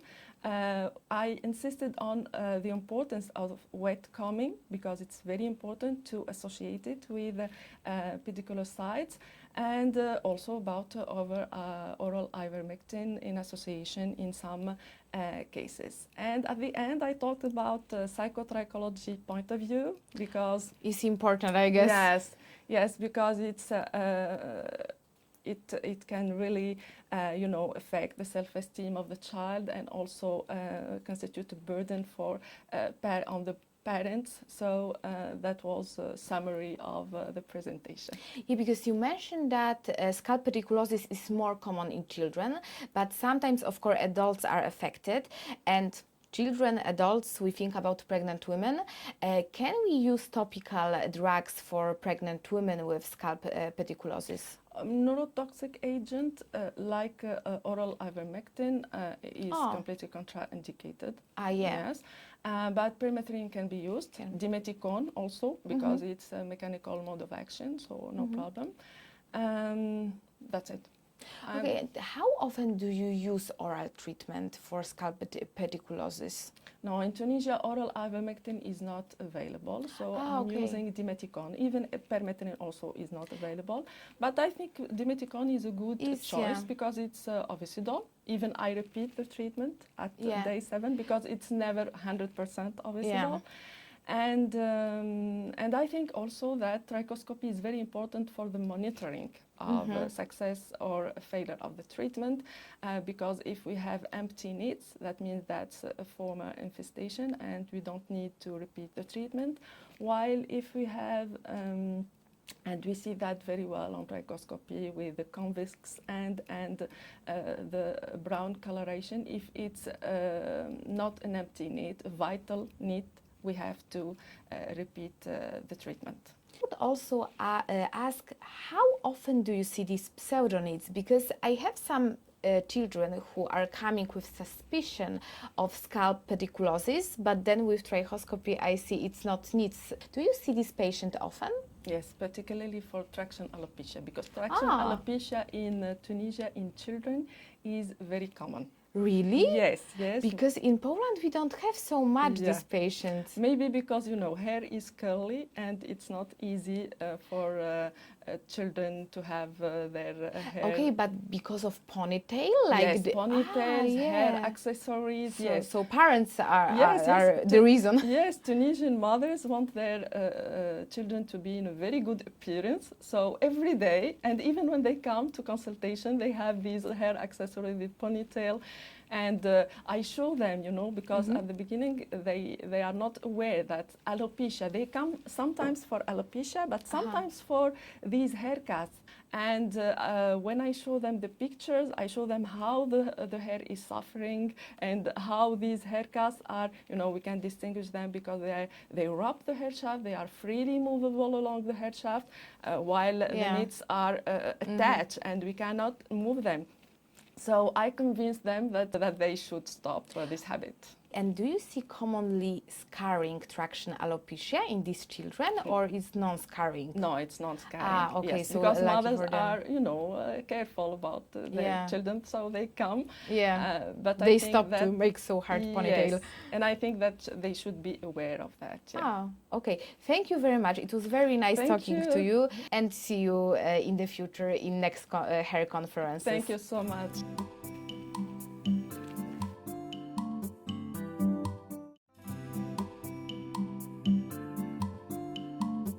Hello, my guest today is a leading hair expert, Professor Maria Fernanda Gavazzoni. Thank you for being here. You gave a great lecture yesterday about hair loss in systemic lupus erythematosus. We both know that hair loss may be the first symptom which makes the patient aware that the patient has a significant severe disease. Do you often see patients who come to you with hair loss and then you diagnose systemic lupus erythematosus? Thank you, Professor Rudnicka. It's a pleasure to be here, an honor to be here, especially to speak about this so interesting, difficult topic about hair loss. And the answer to your question is yes. I see some patients, not a lot, but some patients that start their complaining with the hair loss, and then I do the diagnosis of lupus and sometimes systemic lupus, which is treatable, but it's an important disease, has to be seen. Because we have to underline there are two types of lupus which may lead to hair loss. This is the discoid lupus erythematosus and the systemic lupus erythematosus. And now we focus on systemic lupus erythematosus. Are there any specific characteristics of the hair loss in patients with systemic lupus erythematosus? Yes, and this is a topic of my presentation yesterday because people usually divide the hair loss in lupus as discoid and non-cicatricial. And this is a very simple way to explain something that is not simple at all. It's very, there are many subtypes and many symptoms and many presentations of alopecia and lupus, either cutaneous lupus or systemic lupus. So when you say discoid lupus, you're saying that there is a disc, there is a small lesion, and atrophic and cicatricial. But this is not the case for systemic lupus. If you start from the beginning to do the diagnosis of systemic lupus, alopecia accounts for 2 or 4 points in the EULAR 2019 score. So there are two possibilities. Either you have discoid lupus with 2 points, in the same region of mucocutaneous, you cannot add 2 plus 4. 4 would be for diffuse non-cicatricial alopecia. So either you have 2 points for discoid lupus lesions, or you have 4 points for non-cicatricial lesions. This is not the truth in lupus systemicus, because most of the time the lesion looks like discoid, but it's big. It's large. It starts small in the middle of the parietal area, and then it increases in size. So it's not discoid anymore, although it might be cicatricial. Most of the time it begins with a non-cicatricial patch, but the whole scalp, the entire scalp is affected, and dermoscopy, trichoscopy of the scalp is the main goal to do this diagnosis, early diagnosis of the systemic disease, because if you see a small disc and you start doing the first diagnosis of discoid lupus, it might not be discoid. Mm-hmm. The entire scalp might already be involved. Then you will see what you described, transparency of the proximity of the hair shaft emergence and tubular scaling in the whole scalp. And then you'll say, is this lupus? And then you find a small lesion in the middle of the parietal area, most of the time, sometimes temporal area, and say, so I have a hair shedding plus a discoid lupus. No, you have systemic lupus. If you don't treat it, if you don't realize that, if you don't count the criteria, the score of systemic lupus with a different site to include alopecia as an important topic, an important issue to have our attention, you will miss the diagnosis of systemic lupus and you just see the cutaneous lesion. So you suspect systemic lupus erythematosus when you see a large lesion, and then you support your suspicion, because the diagnosis of systemic lupus is more complex, but your suspicion you base on clinical evaluation on trichoscopy. And if there is a patient who has diffuse hair loss, intense diffuse hair loss, would you look into the possibility of systemic lupus erythematosus in such cases? Always. So I go to the ANA antibodies because you have to have a positive at least 1 to 80. And then if it is positive, doesn't mean that the person has lupus, but it's something that you have to keep looking into. Then you go for other topics of the scores. But what I mean is that when I see a small patch, it doesn't mean that it's just discoid. You have to see the entire scalp to see whether you're going to score 2 points or 4 points if the whole scalp is included. So if you have 4 points and some other possibilities of symptoms and signs, you may have the 10 points for the EULAR. And then you go to the SLEDAI 2K, which is the activity index of severity. So alopecia, once again, counts for only 2 points, and it does not specify what is the subtype of alopecia that counts for 2 points. So I think that we, trichologists, should be able to suggest a different score for the SLEDAI 2K, because activity in alopecia manifestation related to systemic lupus might be more again reclassified, revisited to score more points, because what I see is that my patients that have this hair shedding complaints, they are active. That's true. And during your lecture, you mentioned the so-called lupus hair. Lupus hair. What is it? Lupus hair is when you have no discoid lupus specifically, and not necessarily any kind of cicatricial lesion, but the hair cycle is disturbed. So this is something that we don't know what happens. Clinically, you see thin, short, dry, brittle hair. You can see in the whole scalp, but mostly on the parietal, on the frontal area, sometimes temporal area.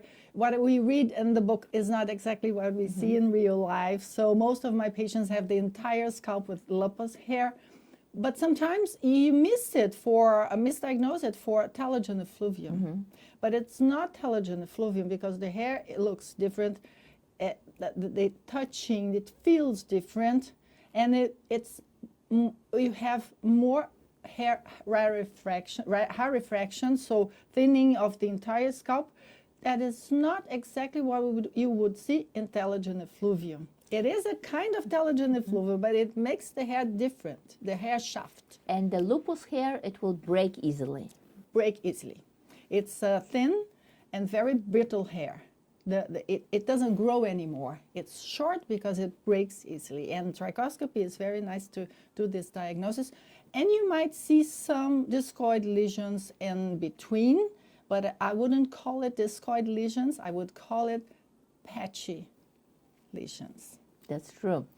And in a patient who has systemic lupus erythematosus and develops alopecia, in general, we would have the feeling that the more active the lupus, the worse the hair, maybe with some delay, because we see always in the hair the results of some other disease a little bit with a delay. But you also mentioned that this is not a 100% rule, that sometimes in the patients there is no activity, or that the lupus is treated well and there is no activity, but still there's hair loss. Exactly. And I would say, is there or isn't there activity? Because if you follow SLEDAI 2K and you add only 2 points for alopecia, you will say that the lupus is not active or it's mildly active.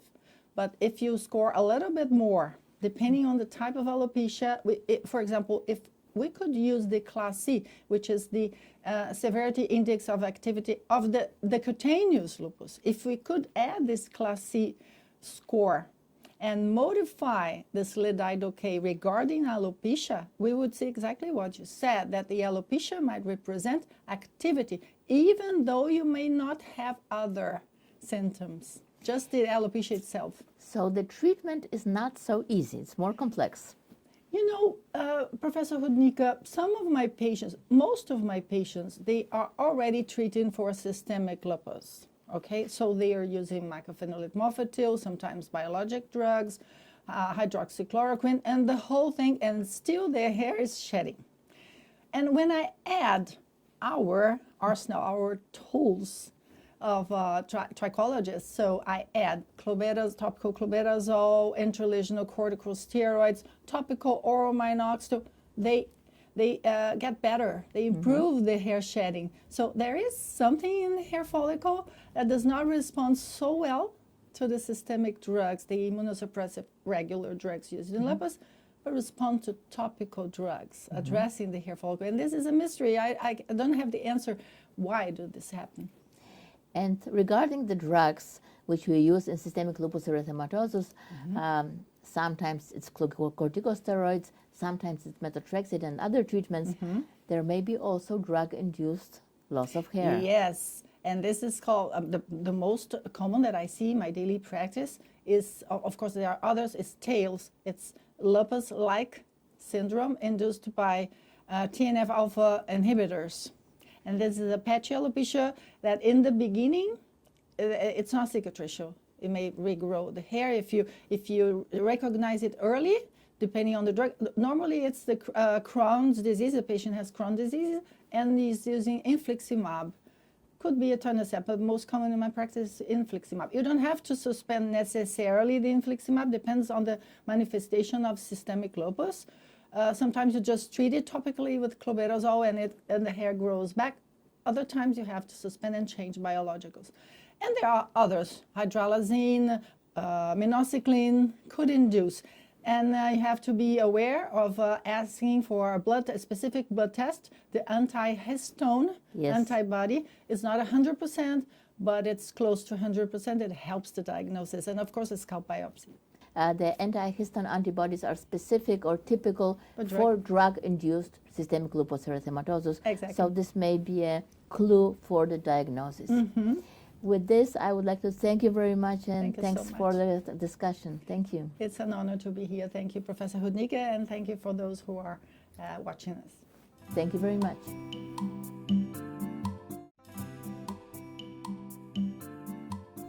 Hello. My guest today is Professor Rachita Dhurat, She is a leading expert in hair loss and in trichoscopy. Rachita, yesterday you gave a great lecture where you have emphasized the value of trichoscopy. Which diseases do you think are especially important for performing trichoscopy before we start treatment? Professor Lidia, it's a good question. Most of the hair disorders require trichoscopic diagnosis. Nowadays, we do not do scalp biopsies. Earlier, we used to do. Trichoscopy gives you very good clue to diagnose. And some of the characteristic findings are defined for particular diseases. So, some of the diseases do not follow the clinical course, what we think. But when we see under a trichoscope, and that too you should be having a good trichoscope, some of the findings you may not visualize on 10x or 20x magnification. For that you require a good magnification on a higher magnification. Is 20-fold magnification sufficient? Not always. Sometimes, like you take a scalp psoriasis, if you want to see red globules, glomerular vessels, you require more than 70 magnification, and then you should be having a very good magnification quality. This is true, but this is your advice for hair experts. Most doctors, most dermatologists, they will usually use a handheld dermoscope. Everyday practice is 10 to 20x is good enough. Only in 20% of the cases where you have to make a better diagnosis, like in my cases, monolithics, the beaded hair could not be seen on 10x, 20x, for you require higher magnification. So only 20% of the cases you will require higher magnification. Now, since my practice is focused only on the hair disorders, so you will have the difficult cases. Yeah, I will have difficult cases. So I always use a good magnification, a trichoscope. So for everyday practice, we use 10-fold to 20-fold, and for the difficult cases, we need higher magnification. Yes, absolutely correct. And do you think that standard diseases, let's say it, like alopecia areata or androgenetic alopecia, do you think we should perform trichoscopy if we see a typical clinical picture? Is it necessary? It's absolutely necessary. Like a stethoscope for a physician. Would you do the diagnosis of anything just on the symptoms of fever and cough? No. You will require a stethoscope. So here, even in the classical patch of alopecia areata, what you see the classical, when you put a trichoscope, it may be tinea capitis also. Who knows? This is true. Or trichotillomania. Or trichotillomania, anything. And how about androgenic alopecia in men? If we have a patient who comes in with the androgenic alopecia and we want to start treatment, would you perform trichoscopy in such cases? I would do trichoscopy in all the cases. The reason for doing trichoscopy in androgenic alopecia is that to see the miniaturization of hair. Then the distance between the hair follicles. If the distance between hair follicles is vast, so I know the response to therapy would be poorer. And more miniaturization and more single hair would also will be showing a poor response to therapy. So I need to judge that who has a single hair follicular units versus having a multiple follicular units, but then still they are present. So just to underline, what are the features in trichoscopy which you think that are indicators of favorable prognosis and usually better response to therapy? Yeah, a person not having peripilar sign would be having a better prognosis. Distance between two follicular units is shorter, having a better prognosis, and not having many single follicular units. If the single follicular units all over the scalp would have the lesser response to the therapy. So if there are 2 per follicular unit, yes, it's okay. Yeah. It's yes, better prognosis. Better, yeah, better prognosis. Do you use trichoscopy for monitoring? I absolutely, because the first thing that patient response is a decrease in the shading of this hair. The second response is you can assess on a trichoscopy because the visual impression to assess the response, it takes longer time. So second response is always you can document that before and after trichoscopic images, how much is a response. And how about tinea capitis? Do you base the moment when you start therapy and the moment when you stop therapy on trichoscopy, or do you always wait for the results for the mycological culture? What happens in the mycological culture is not always 100% positive in the beginning also. So we can't predict that mycological cure is happening or not happening. So the best is your trichoscopy. What happens in the trichoscopy, initially what the clues are there, the comma hair, Cosco hair, the number of these signs will decline with over a period of time with the therapy. But even if there's an improvement, we continue the stipulated time for this. But that will give the trichoscopy when we do during the treatment, it gives a clue that yes, patient is responding to your therapy. Sometimes patients do not respond to therapy, or they do not take the adequate dosing of the treatment and complaining that they are not getting a response. So from there you can judge whether the patient is taking proper treatment, dosing, or patient is poor responder to the therapy. Then it need to be, there is a time to change the therapy. So if we have, while monitoring, still signs of tinea capitis, we do not need to look a lot at the clinical manifestation. We do not perform mycological culture. We know if there are still signs of tinea capitis, we know it's still tinea capitis. Yeah. In clinical practice, mycological culture is not easily available. It's available in the institute. So when we are doing in the institute, it's easy to do it. In the practice, it is not easy to do it. So we, even in institute also, we do not perform unless it is in the part of the study. I have a last question to you. In a healthy person who would come to your office and say, doctor, can you use trichoscopy to evaluate whether my hair is healthy and okay? Is trichoscopy a good tool to do it? In terms of to find out whether the person is having miniaturization, to look for androgenetic alopecia, underlying androgen, before a person sets into baldness pattern, there could be miniaturization. And we would see the features in trichoscopy of androgenetic alopecia, which will be visible in the mirror in 5 years or maybe later. We see it on trichoscopy today. And then maybe it's a good moment to start treatment, to not wait. And there was a very nice study from your group which has shown that you need to perform trichoscopy as early as possible in androgenetic alopecia to start treatment as early as possible. Because if you start late when it's visible in the mirror, then it's difficult. Especially true for women having shedding but no baldness. And we have a biggest problem in clinical practice when telogen effluvium overlaps with androgenetic alopecia. Sure, and this is why we as dermatologists, we perform very complex differential diagnosis in every patient who comes to our office with hair loss. Is this correct? Yes, absolutely right. Thank you very much. It was a great pleasure having you, and thank you for our conversation. Thank you. Thank you, Lidia. Thank you.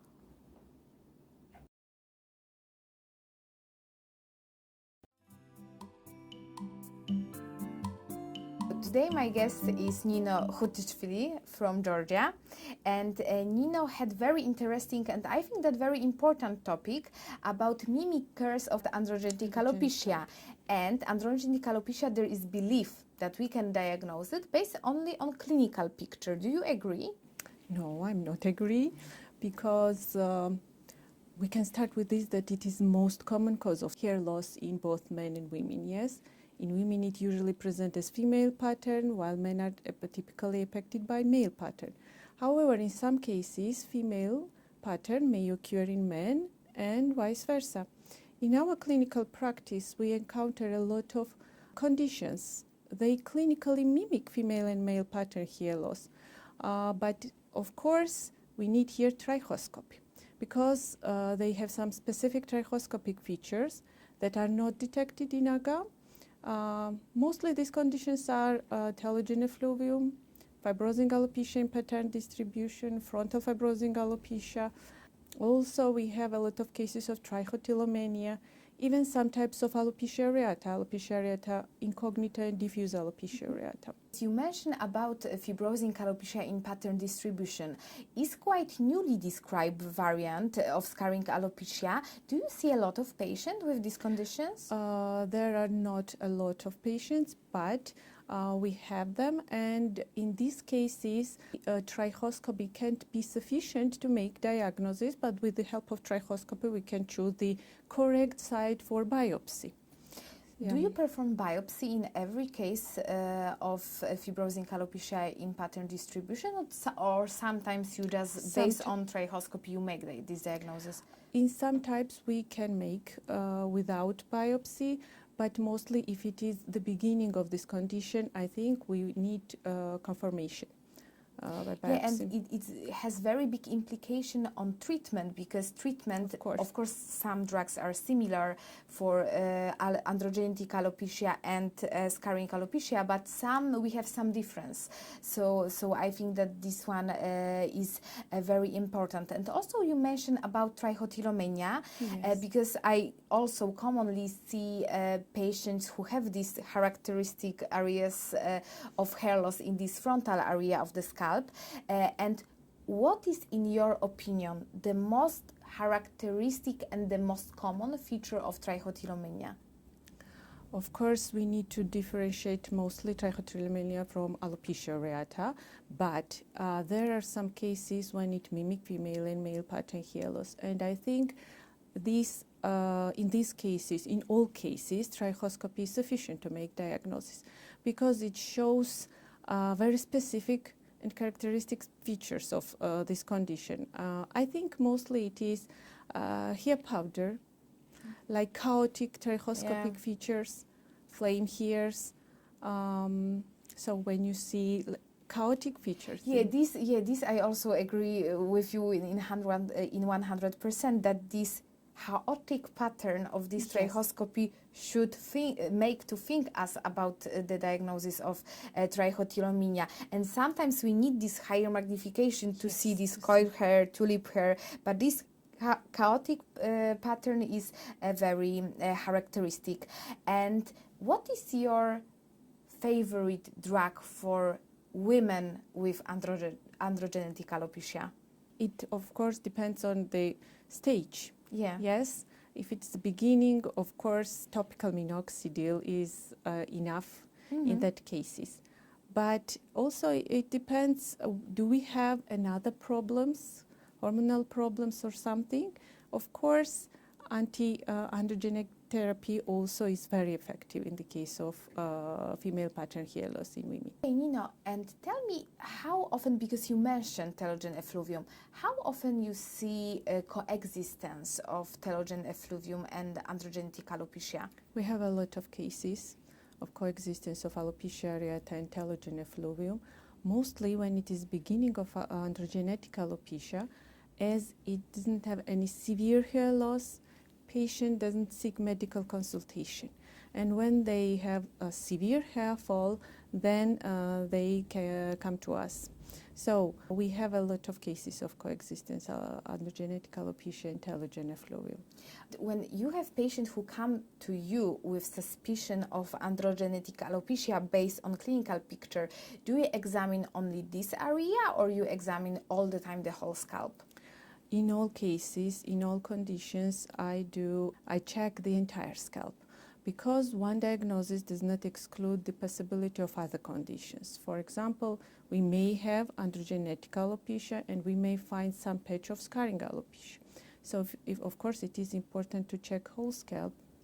Yes, so I think that this is the clue, that first make trichoscopy in every patient, because sometimes clinical diagnosis is not so easy and it's not so obvious as we can think, and then to examine the whole scalp.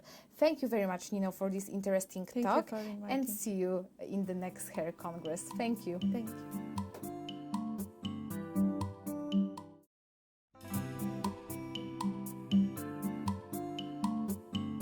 I would like to introduce Professor Michela Starace. You were talking about trichodynia.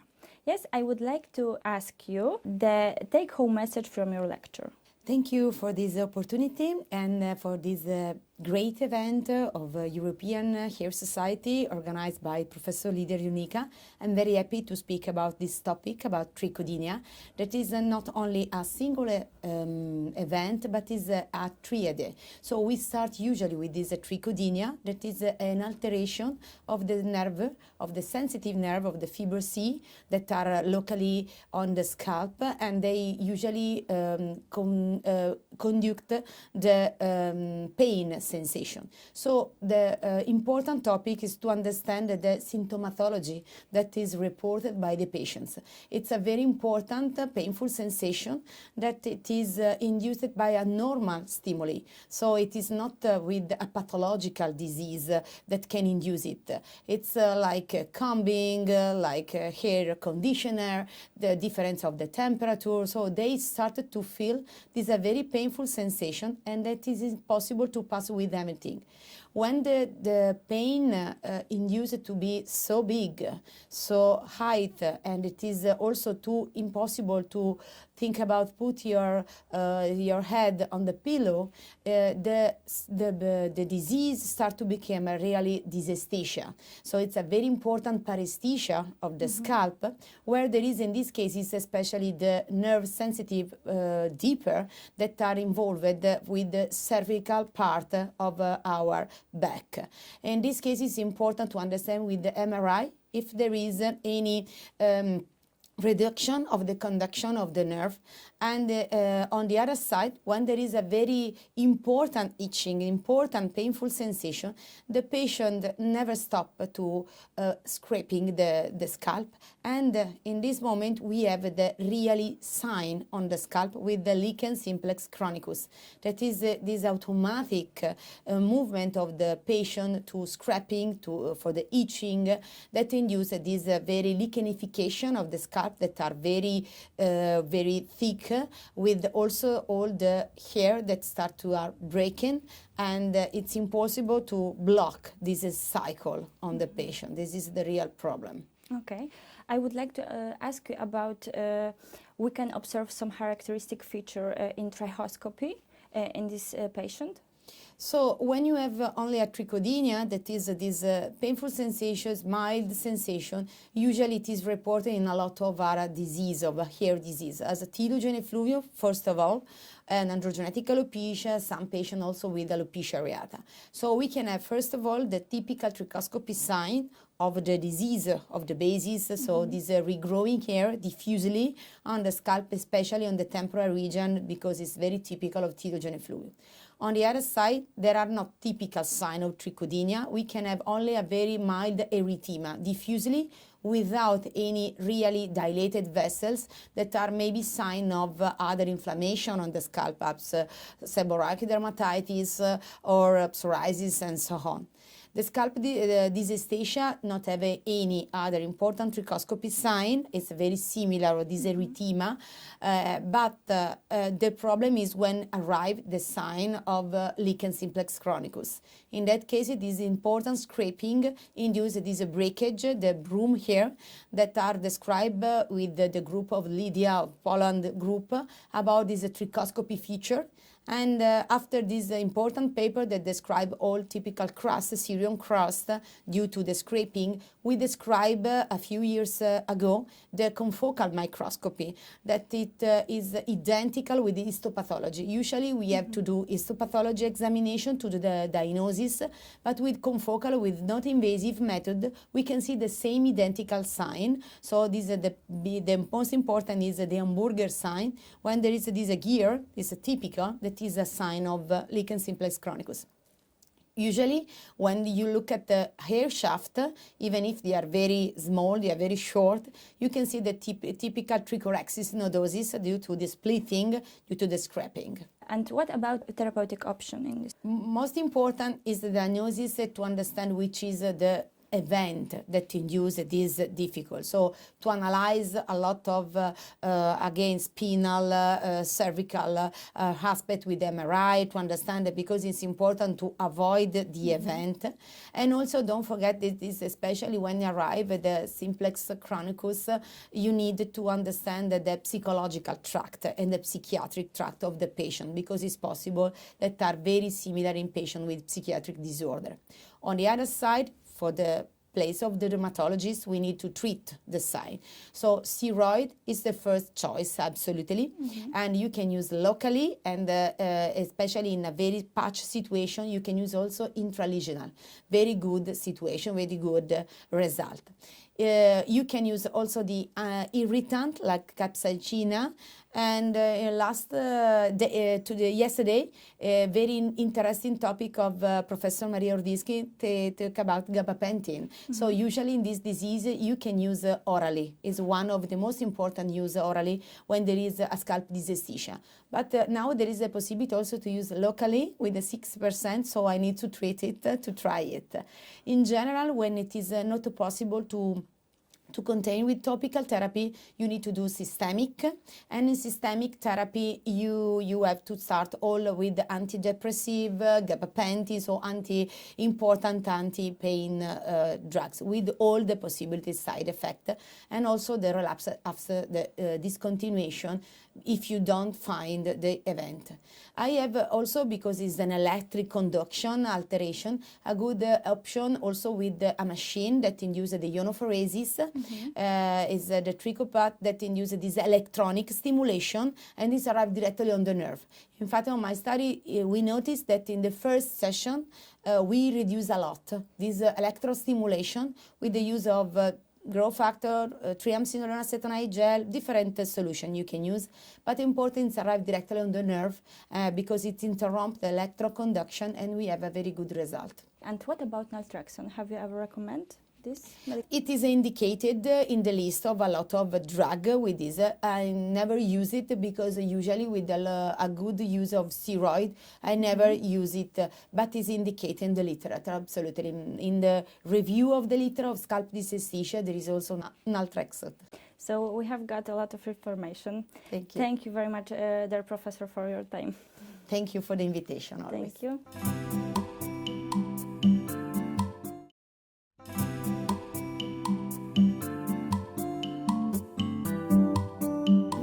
I said 1, 2, 3. I know it's the fair process.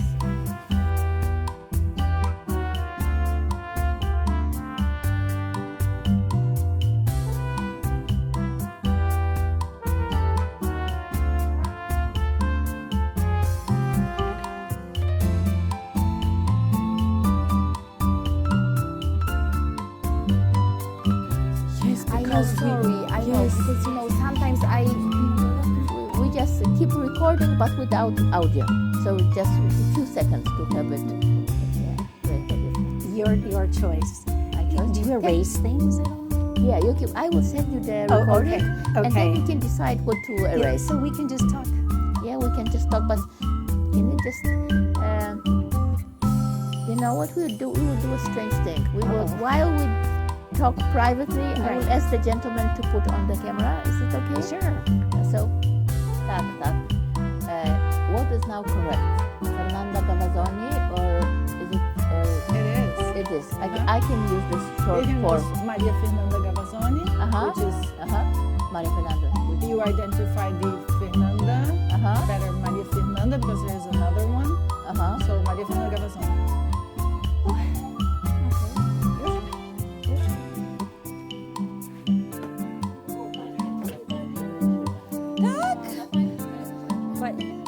Byłam taki krótki wykład, pani profesor.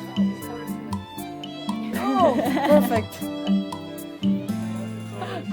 No, I'm like... We will make it definitely. Okay, dobra. Okay, so we can start. Wait, Asmahane Souissi. Asmahane. So you will know every restaurant, every public work. So after this... Great. Okay. Sorry that I forced a lot of patience, but I hope...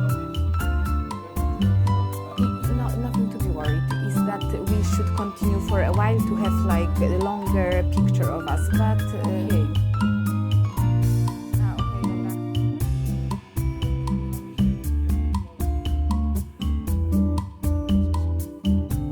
Okay. okay.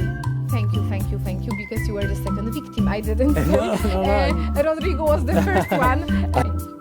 Jest pan zadowolony?